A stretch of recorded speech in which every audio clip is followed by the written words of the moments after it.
شهر رمضان الذي أنزل فيه القرآن هدى للناس وبينات من الهدى والفرقان. الحمد لله رب العالمين وبه نستعين والصلاة والسلام على نبينا محمد وعلى آله وصحبه أجمعين ومن تبعهم بإحسان إلى يوم الدين. أما بعد.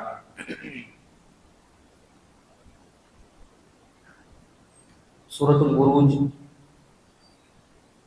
جس کو کل کے درس میں ہم لوگوں نے شروع کیا تھا، اور آخر کی کچھ آیتیں اس سورت کی باقی رہ گئی تھیں، ہم ان آیتوں کو اب مکمل کریں گے۔ سورت کی آخری آیتوں میں اللہ تبارک و تعالیٰ نے گزشتہ قوموں میں سے فرعون اور سمود کا تذکرہ کیا ہے۔ فرعون اور قوم سمود کا تذکرہ کیا۔ اس تذکرے کا مقصد اللہ کے نبی صلی اللہ علیہ وسلم کو اور اہل ایمان کو تسلی دینا ہے کہ جس طریقے سے آپ کو ستایا جا رہا ہے اور آپ کو تکلیفیں پہنچائی جا رہی ہیں، اس سے پہلے بھی اللہ کی مکذب قومیں اور نافرمان قومیں گزری ہیں، انہوں نے بھی دین کی مخالفت کی، تو اللہ تبارک و تعالیٰ نے ان کو پکڑ لیا اور ان کا انجام برا ہوا۔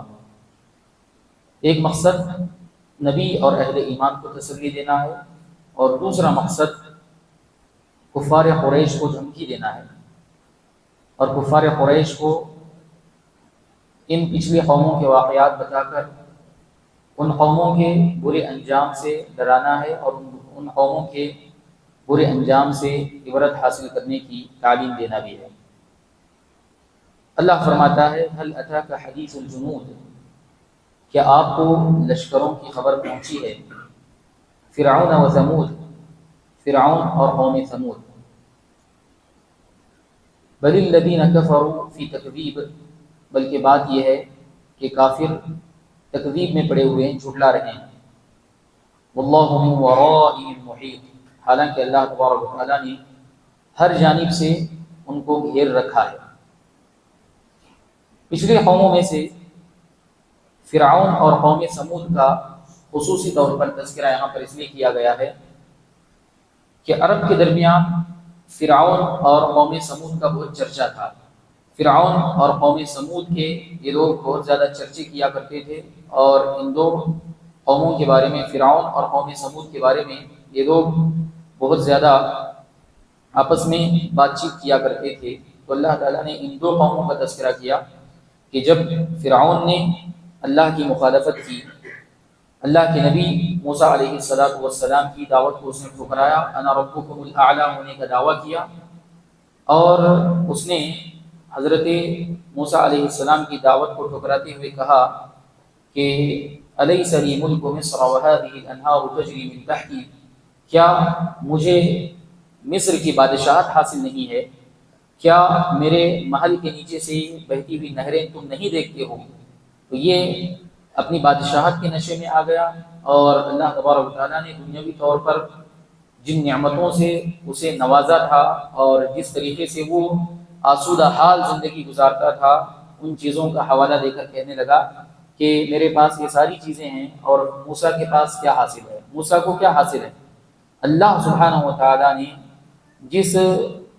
جن محلات کا اس نے تذکرہ کیا، اور محلات کے نیچے پانی کی جن نہروں کا اس نے تذکرہ کیا، اسی پانی کے اندر اللہ سبحانہ و تعالیٰ نے اس کو ڈبو دیا، اور اسی پانی کے اندر اللہ تبارک و تعالیٰ نے اس کا خاتمہ کیا، اور رہتی دنیا تک کے لیے اللہ تعالیٰ نے اس کو نشان عبرت بنایا۔ اور اسی طریقے سے قوم سمود کے اوپر بھی اللہ تبارک و تعالیٰ نے بڑا خطرناک عذاب نازل کیا، اور اس قوم کو بھی اللہ تعالیٰ نے نیست و نابود کر دیا، جبکہ یہ بڑی طاقتور قوم تھی، پہاڑوں کے اندر اپنے گھروں کو تراشا کرتی تھی، اور ان پہاڑوں کے اندر گھروں کو تراش کر اس میں رہائش اختیار کرتی تھی۔ ایسی طاقتور قوم کو بھی جب اللہ تعالیٰ کی نافرمانی یہ کرنے لگی، تو اللہ سبحانہ و تعالیٰ نے اس قوم کو ہلاک و برباد کر دیا، اور کفار قریش کو گویا اللہ تبارک و تعالیٰ یہ وارننگ دے رہا ہے اور ان کو دھمکی دے رہا ہے کہ اس دنیا کے اندر تم سے طاقتور قومیں آئی ہیں اور گزر چکی ہیں، اور اللہ تبارک و تعالیٰ نے ان قوموں کو بھی ان کا انجام بتایا ہے، لہٰذا تم اللہ تعالیٰ کے اوپر کوئی مشکل قوم نہیں ہو، اللہ تعالیٰ کے لیے تمہیں ہلاک و برباد کرنا یہ آسان ہے۔ پھر اللہ فرماتا ہے بل ہوا قرآن مجید، یہ عظمت والا قرآن ہے، قرآن مجید کی طرف اشارہ کیا گیا کہ یہ عظمت والا قرآن ہے، فی لوح محفوظ، جو لوح محفوظ میں مکتوب ہے، لکھا ہوا ہے، جہاں سے قرآن نازل ہوتا ہے، جہاں پر قرآن پہلے سے لکھا ہوا موجود ہے، اس کو لوح محفوظ کہا گیا ہے۔ یہ محفوظ جگہ ہے، اس کے اندر کوئی جا کر کے رد و بدل، کمی یا زیادتی اور تبدیلی نہیں کر سکتا ہے، وہاں پر قرآن مجید محفوظ ہے۔ اور حضرت جبریل علیہ السلام جو وحی لے کر کے آتے ہیں، ان کے بارے میں بھی اللہ تبارک و تعالیٰ نے بتایا، جیسا کہ گزر چکا ہے، وہ امین ہے، وحی کے سلسلے میں امین ہے، اس کو پوری امانت داری کے ساتھ پہنچاتے ہیں۔ اور قرآن نازل ہو جانے کے بعد بھی محفوظ ہے، قرآن نبی صلی اللہ علیہ وسلم کے اوپر نازل ہونے کے بعد بھی قیامت کی صبح تک قرآن محفوظ ہے۔ انا نحن نزلنا الذکر وانا له لحافظون، اللہ تبارک و تعالیٰ نے اس قرآن مجید کو نازل کیا ہے اور اللہ تبارک و تعالیٰ ہی اس قرآن کی حفاظت کرنے والا ہے۔ تو قیامت کی صبح تک اس قرآن کے اندر نہ کسی چیز کا اضافہ کیا جا سکتا ہے، نہ کسی چیز کو گھٹایا جا سکتا ہے۔ اگر اضافہ کرنے کی کوشش کی گئی، ان صحائف کے اندر، ان مصاحف کے اندر اگر کچھ کمی یا زیادتی کرنے کی کوشش بھی کی گئی، تو اللہ سبحانہ و تعالیٰ نے سینوں کے اندر اس قرآن مجید کو محفوظ کر دیا ہے۔ لوگوں کے سینوں کے اندر، اہل ایمان کے سینوں کے اندر بڑے اس قرآن مجید کو یاد کرتے ہیں، بزرگ اس کو یاد کرتے ہیں، نوجوان اس کو یاد کرتے ہیں، بلکہ کثیر تعداد میں چھوٹے چھوٹے بچے بھی اس کو یاد کرتے ہیں۔ اگر کہیں بھی تھوڑی بہت تبدیلی کرنے کی بھی کوشش کی گئی تو مسلمانوں کا 8 سال کا بچہ، 10 سال کا بچہ اس کمی کو بتا دے گا اور اس غلطی کو بتا دے گا۔ یہ اللہ تبارک و تعالیٰ نے حفاظت قرآن کا اس طریقے سے انتظام کر رکھا ہے۔ پھر اس کے بعد نئی صورت ہے سورہ طارق، اس کا نام ہے۔ اللہ تبارک و تعالیٰ اس صورت کا آغاز اس انداز میں کرتا ہے کہ والسماء والطارق، قسم ہے آسمان کی اور اندھیرے میں روشن ہونے والی کی۔ طارق کا مطلب ہے اندھیرے میں روشن ہونے والی کی۔ یہ جو روشن ہونے والا ہے یہ ایک قسم کا ستارہ ہے، ایک قسم کا ستارہ ہے، جیسا کہ اس کی تفسیر آگے آ رہی ہے۔ وما ادراک ما الطارق، آپ کو کیا پتا کہ طارق یعنی چمکنے والا کیا ہے؟ پھر فرمایا النجم الثاقب، یہ ایک چمکدار ستارہ ہے، چمکدار ستارہ ہے۔ تو طارق کی اللہ تبارک و تعالیٰ نے قسم کھائی۔ پھر اسی طریقے سے یہ آسمان کی اللہ تبارک و تعالیٰ نے قسم کھائی اور کہا کہ یہ نجم ثاقب ہے، ایک چمکدار ستارہ ہے، اور یہ ایسا چمکدار ستارہ ہے کہ اس کی روشنی اندھیروں کو چیرتی ہوئی آگے بڑھتی ہے، اندھیروں کو ختم کرتی ہوئی آگے بڑھتی ہے، اور آسمان سے زمین کی طرف اس کی روشنی آتی ہے، یہ روشن ستارہ ہے۔ تو النجم الثاقب کا مطلب کوئی خاص ستارہ ہے، یا اس سے مراد النجم کے اندر جو الف لام ہے، یا الف لام جنس کا ہے۔ اگر جنس کا لیتے ہیں تو آسمان میں پائے جانے والے تمام روشن ستارے اس سے مراد ہیں۔ اللہ تعالیٰ نے ان تمام روشن ستاروں کی قسم کھائی ہے۔ قسم کھانے کے بعد جس بات کی اللہ تبارک و تعالیٰ نے، یا جس بات پر اللہ تبارک و تعالیٰ نے قسم کھائی ہے، اس کا تذکرہ کیا کہ ان کل نفس لما علیہا حافظ، کہ ہر نفس کے اوپر، ہر جان کے اوپر ایک محافظ اور نگہبان مقرر ہے۔ ہر انسان پر اللہ سبحانہ و تعالیٰ کی جانب سے ایک نگہبان مقرر ہے۔ یہ نگہبان کون ہے؟ اس سلسلے میں کہا گیا کہ انسان کے دائیں اور بائیں جو 2 فرشتے بیٹھے ہوئے ہیں، انسان کے اعمال کو نوٹ کرتے ہیں، انسان کی نیکیوں کو اور انسان کی برائیوں کو نوٹ کرتے ہیں، یہ 2 فرشتے محافظ ہیں، جن کے بارے میں اللہ تبارک و تعالیٰ نے سورہ انفطار کے اندر ذکر کیا کہ وَإِنَّ عَلَيْكُمْ لَحَافِظِينَ كِرَامًا كَاتِبِينَ، یہ فرشتے مراد ہیں۔ یا دوسرے قول کے مطابق اس سے مراد وہ فرشتے ہیں جو اللہ سبحانہ و تعالیٰ نے انسانوں کی حفاظت کے لیے مقرر کر دیے ہیں، جیسا کہ اللہ تعالیٰ نے سورہ رعد میں فرمایا لہو معقبات من بین یدیہ ومن خلفہ یحفظونہ من امر اللہ. اللہ تبارک و تعالیٰ کے کچھ فرشتے ایسے ہیں جو اللہ کے حکم سے، اللہ کی اجازت سے انسانوں کی حفاظت کرتے ہیں، انسانوں کو آفتوں سے بچاتے ہیں، انسان کو حادثات سے بچاتے ہیں. اللہ تعالیٰ کی جانب سے کچھ فرشتے ایسے مقرر ہیں، تو یہ بھی مراد ہو سکتے ہیں اس کے اندر. اور تیسرا قول یہ بھی ہے کہ اللہ تبارک و تعالیٰ بھی محافظ ہے، اللہ تبارک و تعالیٰ خود اپنے بندوں کا محافظ ہے، تو یہ بھی مراد ہو سکتا ہے. اور تینوں بھی مراد لیے جا سکتے ہیں، اس لیے کہ تینوں کے اندر کوئی تعارض نہیں ہے اور تینوں اقوال بھی مراد ہو سکتے ہیں. پھر اس کے بعد اللہ تبارک و تعالیٰ نے انسان کو سوچنے کی دعوت دی ہے، انسان کو دعوت فکر اللہ تبارک و تعالیٰ نے دی ہے. فَلْيَنْظُرِ الْإِنسَانُ مِمَّا خُلِقَ. انسان کو چاہیے کہ وہ دیکھے، یا انسان کو چاہیے کہ وہ غور کرے. غور کس چیز پر کرنا ہے؟ وہ کس چیز سے پیدا کیا گیا ہے. انسان اس بات پر غور کرے کہ اس کو کس چیز سے پیدا کیا گیا، پیدا کس چیز سے اللہ تبارک و تعالیٰ نے اس کو کیا ہے. کیا اللہ تبارک و تعالیٰ نے اس کو لوہے سے پیدا کیا ہے؟ کیا اللہ تبارک و تعالیٰ نے اس کو فولاد سے پیدا کیا ہے؟ کیا اللہ تبارک و تعالیٰ نے اس کو پتھر سے پیدا کیا ہے؟ تینوں سے بھی نہیں پیدا کیا. کس سے پیدا کیا؟ اللہ نے آگے فرمایا خُلِقَ مِن مَاءٍ دَافِقٍ. یہ ایک اچھلنے والے پانی سے پیدا کیا گیا انسان، ایک اچھال والے پانی سے پیدا کیا گیا ہے. یخرج من بین الصلب والترائب. جو پیٹھ اور سینے کے درمیان سے نکلتا ہے، پیٹھ اور سینے کے درمیان سے نکلتا ہے. جیسا کہ اس سے پہلے بھی بتایا گیا کہ من ای شیء خلق من نطفۃ خلقہ فقدرہ. اللہ تبارک و تعالیٰ نے نطفے سے انسان کو پیدا کیا اور اس کو ایک اندازے کے مطابق مادر رحم میں رکھا. تو یہ جو نطفہ ہے، اس نطفے سے اللہ تبارک و تعالیٰ نے انسان کو بنایا ہے، پیدا کیا ہے. اور یہ نطفہ مرد کی پیٹھ اور اس کے سینے کے درمیان سے نکلتا ہے. اور اللہ تبارک و تعالیٰ نے ایسا انتظام کر رکھا ہے کہ جب مرد کو خواہش ہوتی ہے، جنسی خواہش، تو اس وقت یہ مادہ نکلتا ہے، دباؤ کے ساتھ، اچھال کے ساتھ نکلتا ہے. پھر اللہ تبارک و تعالیٰ نے اس پانی کو ایک محفوظ جگہ ٹھہرانے کا انتظام کیا ہے. پھر ایک متعین مدت اللہ تبارک و تعالیٰ نے رکھی ہے جس میں بچہ پلتا ہے، بڑھتا ہے، پروان چڑھتا ہے، پھر وہ بچہ اس دنیا کے اندر آتا ہے. یہ انسان کی تخلیق کا مرحلہ ہے.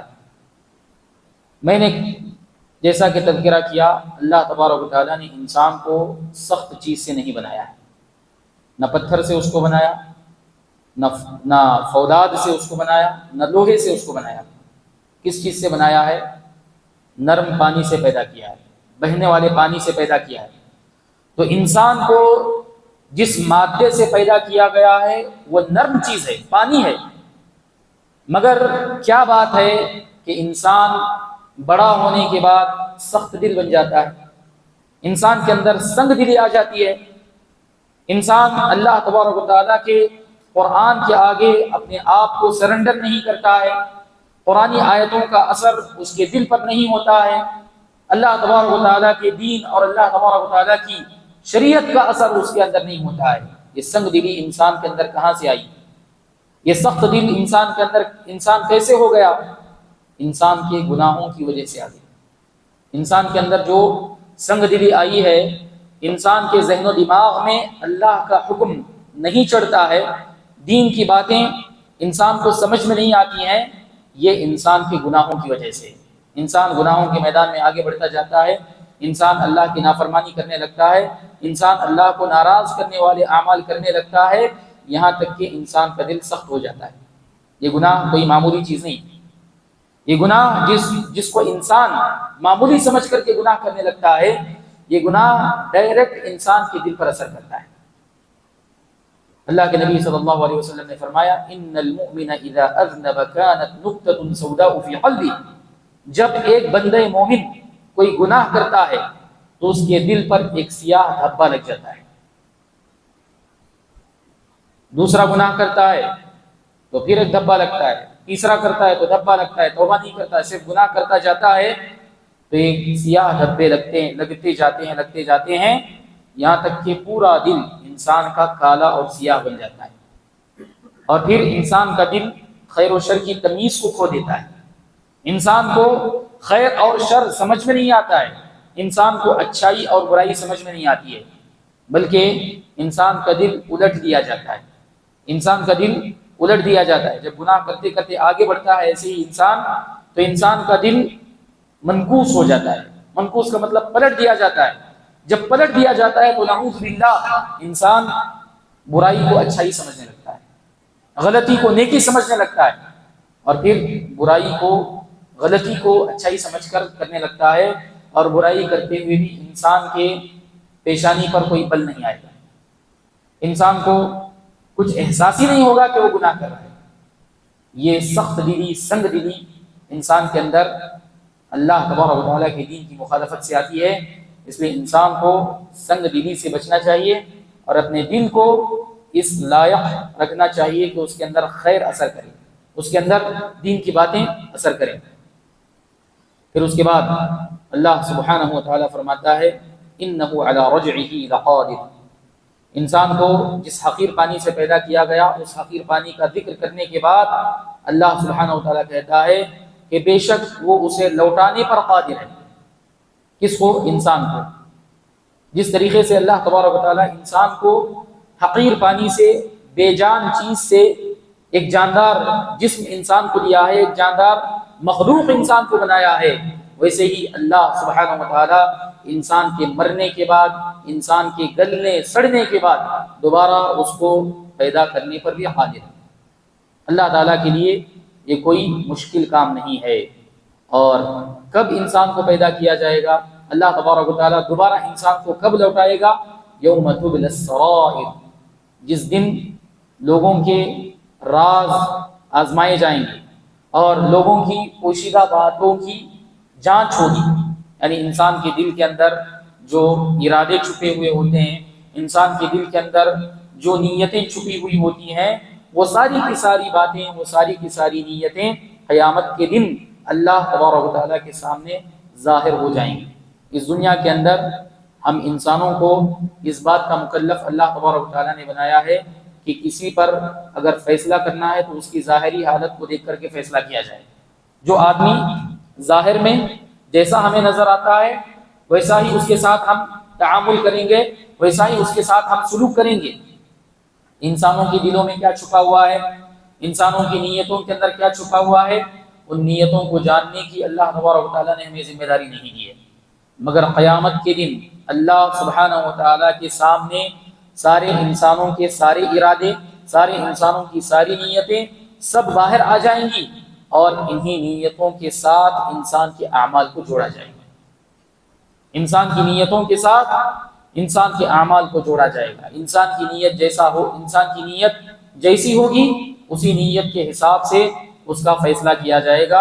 اور اللہ کے نبی صلی اللہ علیہ وسلم نے بھی فرمایا کہ انما الاعمال بالنیات، تو جس دن انسان کی نیتوں کو، انسان کی پوشیدہ باتوں کو جانچا جائے گا، اس دن بتایا گیا فما له من قوة ولا ناصر، اس دن انسان کے لیے نہ کوئی طاقت و قوت ہوگی اور نہ انسان کا کوئی مددگار ہوگا۔ یہ قیامت کی جو گھڑی ہوگی، محشر کا جو معاملہ ہوگا، اللہ سبحانہ و تعالیٰ انسانوں کو جب حساب و کتاب کے لیے کھڑا کرے گا، جمع کرے گا، تو اس دن کی کیفیت بتائی گئی کہ انسان کے پاس ذاتی طور پر کوئی قوت نہیں رہے گی اللہ کے مقابلے میں۔ انسان اپنی ذات میں کوئی قوت نہیں رکھے گا اللہ کے سامنے، فما له من قوت، کوئی طاقت نہیں ہوگی۔ اور اسی طریقے سے خارجی طور پر بھی انسان کو کوئی قوت اور کوئی مدد حاصل نہیں، ولا ناصر، نہ انسان کا کوئی مددگار ہوگا۔ تو انسان کو نہ اپنے اندر کوئی طاقت ہوگی اللہ کا مقابلہ کرنے کے لیے، اور نہ باہر سے انسان کو کوئی طاقت یا کوئی مدد پہنچے گی۔ انسان بے بس ہوگا، انسان عاجز ہوگا، انسان رب کے رحم و کرم کا انسان محتاج ہوگا۔ یہ انسان کی حالت ہوگی روز قیامت۔ پھر اللہ تبارک و تعالیٰ فرماتا ہے والسماء ذات الرجع، قسم ہے بارش والے آسمان کی، والارض ذات الصدع، اور قسم ہے ہٹنے والی زمین کی، انہ لقول فصل، یقیناً یہ فیصلہ کرنے والا کلام ہے، فیصلہ کرنے والی بات ہے۔ اللہ سبحانہ و تعالیٰ نے یہاں پر آسمان کی قسم کھائی اور اس کی صفت بتائی کہ وہ بارش والا آسمان ہے۔ آسمان سے بارش نازل ہوتی ہے. اور زمین کی بھی قسم کھائی اور زمین کے بارے میں بتایا کہ پھٹنے والی زمین ہے، یعنی آسمان سے بارش گرتی ہے تو آسمان سے بارش جو گرتی ہے وہ زمین پھٹ کر اس بارش کو اپنے اندر لیتی ہے، پھر زمین پھٹ کر اپنے اندر سے پودوں کو اگاتی ہے. یہ قسم کھائی اللہ تعالیٰ نے. اس کے بعد کہا کہ انہ لقول فصل، یہ قرآن مجید فیصلہ کرنے والا کلام ہے. وما ہوا بالہزل، اور یہ کوئی مذاق نہیں ہے، یہ کوئی بے فائدہ بات نہیں ہے، ہنسی مذاق والی بات نہیں ہے، لغو اور لایانی بات اور کلام نہیں ہے. یہ یہاں اللہ سبحانہ و تعالیٰ نے قرآن مجید کا تذکرہ کرتے ہوئے آسمان کا تذکرہ کیا اور آسمان کی صفت بتائی بارش برسانے والا، اور زمین کا تذکرہ کیا اور اس کی صفت بتائی کہ یہ پھٹتی ہے، بارش کو اپنے اندر لیتی ہے اور پودے اگاتی ہے. تو اس قسم کے اندر اللہ تبارک و تعالیٰ یہ بتانا چاہتا ہے کہ جس طریقے سے آسمان سے بارش اتر کر مردہ زمین کو جاندار بنا دیتی ہے، ویسے ہی آسمان سے بھی وحی اترتی ہے. وحی بھی آسمان سے اترتی ہے، اور یہ وحی بھی ایک بارش ہے دلوں کے لیے، مردہ دلوں کے لیے وحی بارش ہے. جس طریقے سے مردہ زمین پر بارش گرتی ہے تو زمین کے اندر زندگی آ جاتی ہے اور زمین ہرے بھرے پودوں کو اگا دیتی ہے، ویسے ہی جب دلوں کے اوپر یہ وحی کی بارش اترتی ہے تو دلوں کے اندر نیکی کے پودے جنم لینے لگتے ہیں، دلوں کے اندر ایمان اور عمل صالح کے پودے جنم لینے لگتے ہیں. مگر کن دلوں کے اندر بتا دیا گیا. پہلے سنگ دل اگر ہے تو پھر یہ آسمان سے اترنے والی وحی کی بارش اثر نہیں کرے گی. جس طریقے سے بنجر اور مردہ زمین، کچھ زمینیں ایسی ہوتی ہیں جیسا کہ اللہ کے نبی صلی اللہ علیہ وسلم نے بھی مثال دے کر کے بتایا کہ کچھ زمینیں ایسی ہوتی ہیں جو بالکل چٹیل میدان کی طرح ہوتی ہیں. جب بارش اس کے اوپر گرتی ہے تو نہ بارش کو اپنے اندر جذب کر کے اس سے پودے اگاتی ہیں، اور نہ ہی بارش کو اپنے اندر روک کے رکھتی ہیں اوپر تاکہ کوئی پینے والا پی سکے، کوئی فائدہ اٹھانے والا اٹھا سکے. بلکہ یہ ایسی زمین ہے جو بالکل بنجر زمین ہے، بارش پڑتی ہے اس کے اوپر اور بہہ کر نکل جاتی ہے. تو ایسے دل بھی کچھ ہیں جن پر اس آسمانی وحی کا کوئی اثر نہیں ہوتا ہے اور اس آسمانی بارش کا کوئی اثر نہیں ہوتا ہے. پھر اللہ تبارک و تعالیٰ فرماتا ہے انہم یکیدون کیدا واکید کیدا، یقیناً ایک کفار و مشرکین بہت بڑی سازش کر رہے ہیں اور اللہ تبارک و تعالیٰ بھی سازش کر رہا ہے. کفار و مشرکین اللہ کے نبی کے خلاف اور صحابہ کے خلاف اور اسی طریقے سے ہر زمانے کے اہل ایمان کے خلاف اللہ اور اللہ کے دین کے دشمنان سازش میں لگے رہتے ہیں، اسلام کو اور مسلمانوں کو نقصان پہنچانے کی کوشش میں لگے رہتے ہیں.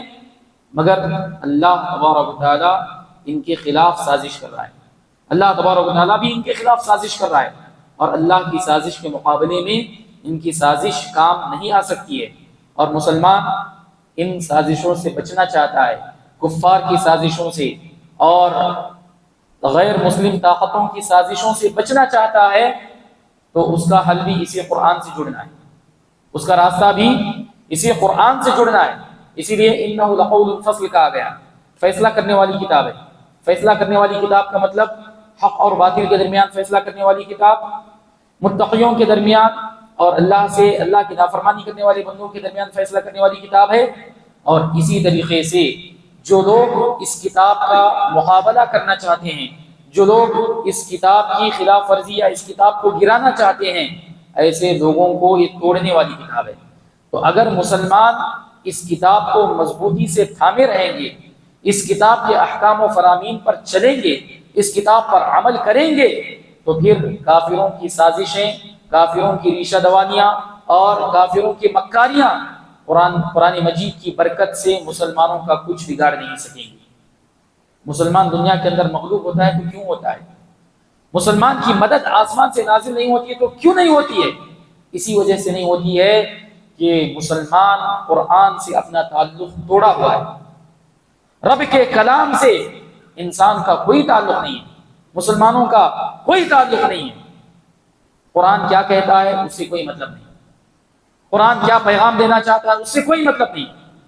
قرآن کسی طرف انسان کو لے جانا چاہتا ہے اور انسان کسی اور طرف جا رہا ہے. اسی وجہ سے مسلمانوں کے اوپر ذلت ہے، اسی وجہ سے مسلمانوں کے دشمن مسلمانوں کے اوپر حاوی ہیں.